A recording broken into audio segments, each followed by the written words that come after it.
सुप्रभातम बच्चों, हिंदी के कालांश में आपका स्वागत है। मैं रमेश चंद्र कक्षा 10वीं की हिंदी के अंतर्गत जो उसकी सहायक पुस्तिका है कृतिका, उसी का जो तीसरा पाठ है साना साना हाथ जोड़ी, यानी छोटे छोटे हाथ जोड़कर, इस पाठ को लिखा है बच्चों मधु कांकरिया जी ने। इसके 3 वीडियो मैं आपके पास प्रेषित कर चुका हूँ। अगला वीडियो जहाँ से समाप्त हुआ था उसी के आगे से अगला वीडियो आपके पास तक प्रेषित करने जा रहा हूँ। जैसा लेखिका ने बताया कि सिक्किम के पहाड़ी क्षेत्रों में और हिमालय की तलहटी तराई क्षेत्रों में इतनी प्राकृतिक सुंदरता है, तो लेखिका ने कटाव नामक स्थान देखा जो 500 फुट की ऊंचाई पर है। लेखिका ने उसको स्विट्ज़रलैंड की संज्ञा दी कि ये स्विट्ज़रलैंड है, भारत का क्या है, स्विट्ज़रलैंड। कटाव की सुंदरता के बारे में और वर्णन करते हुए लेखिका बताती हैं कि कटाव पहुंचने के रास्ते में दूर से ही बर्फ से ढके पहाड़ दिखाई देने लगे थे। पहाड़ ऊंचे होते हैं, जब रास्ते में जाते हैं तो बर्फ से ढकी हुई पर्वतों की चोटियाँ दूर से ही दिखाई दे रही थी। जब उनमें सूर्य का प्रकाश पड़ता है तो और वो सुनहरी चमकती हैं, सोने जैसी।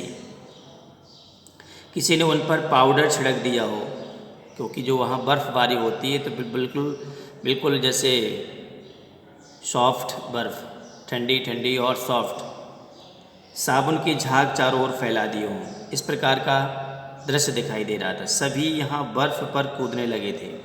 लेखिका को लगा शायद ऐसी ही विभोर कर देने वाली दिव्यता के बीच हमारे ऋषि मुनियों ने वेदों की रचना की होगी और जीवन के गहन सत्यों को खोजा होगा।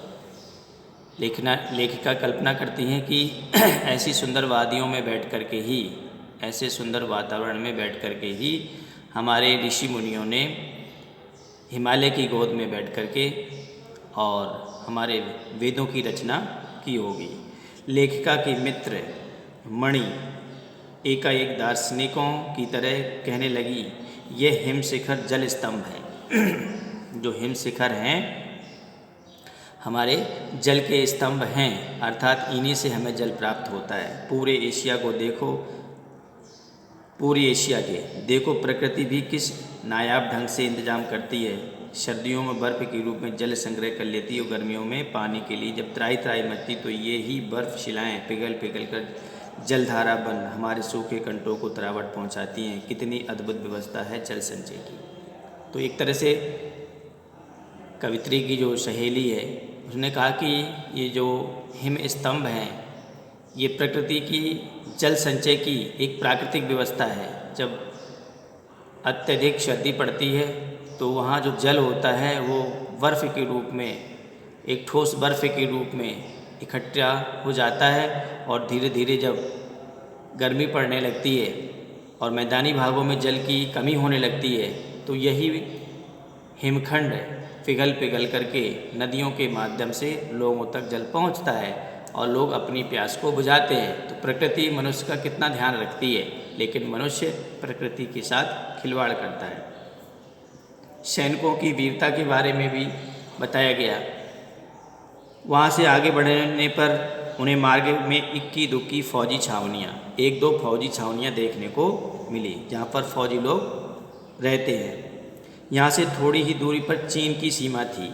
जब लेखिका ने एक फौजी से पूछा कि इतनी कड़कड़ाती ठंड उस समय तापमान लगभग 15 डिग्री सेल्सियस था, में आप लोगों को बहुत तकलीफ़ होती होगी, ऐसा प्रश्न किया।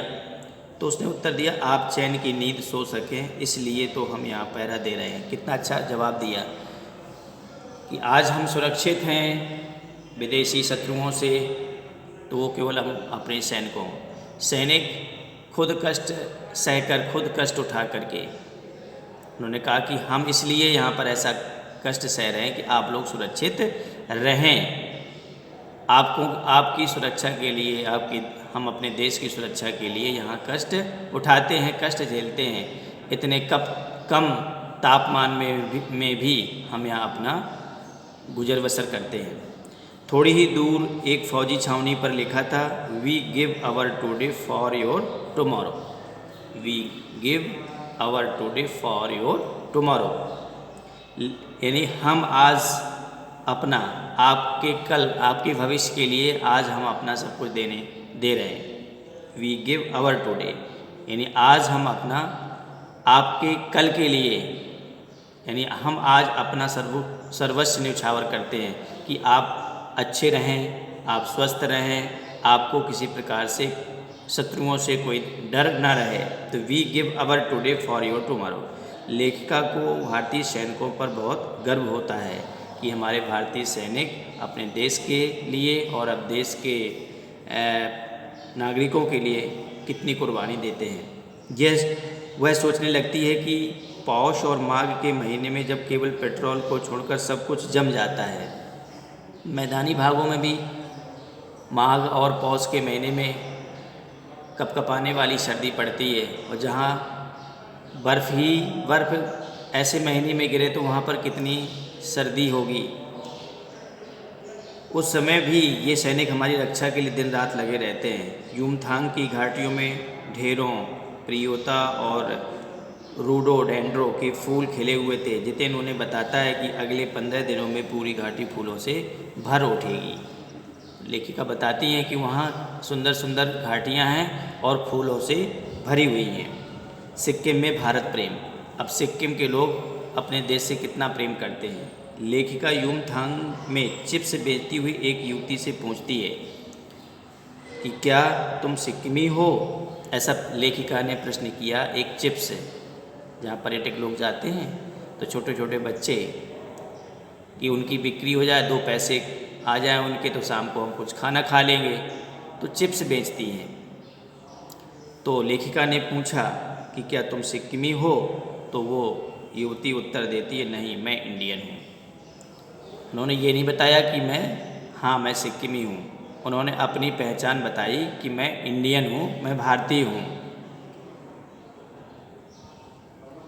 लेखिका को यह जानकर बहुत प्रसन्नता होती कि सिक्किम के लोग भारत में मिलकर बहुत प्रसन्न हैं, कि हमें अपने देश पर गर्व होना चाहिए कि हम भारतीय हैं।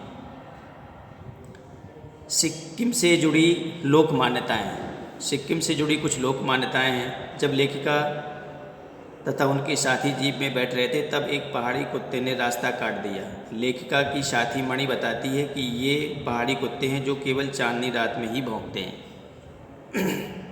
ये बताया कि जो पहाड़ी कुत्ते हैं केवल चांदनी रात में भौंकते हैं, और अपने यहाँ के कुत्ते तो चांदनी रात हो, अंधेरी रात हो, अंधेरी रात में और भौंकते हैं। वापस लौटते हुए जितेन उन्हें जानकारी देता है कि यहाँ पर एक पत्थर है जिस पर गुरु नानक के पैरों के निशान हैं। कहा जाता है कि यहाँ गुरु नानक की थाली से थोड़े से चावल छिटक कर बाहर गिर गए थे, और जिस स्थान पर चावल छिटक गए थे वहाँ चावल की खेती होती है, ऐसी मान्यता है। क्योंकि हमारे समाज में अनेक प्रकार की धार्मिक मान्यताएं हैं, और उन्हीं धार्मिक मान्यताओं के आधार पर हम पूजा पाठ, तीज त्यौहार ये सब करते हैं। जितेन उन्हें बताता है कि 3-4 किलोमीटर आगे खेदुम नामक एक स्थान पर देवी देवताओं का निवास है। फिर आगे वहाँ के लोगों की मान्यता है कि खेदुम एक जगह है जहाँ पर देवी देवताओं का निवास है। सिक्किम के लोगों का विश्वास है कि जो यहाँ गंदगी फैलाता है उसकी मृत्यु हो जाती है।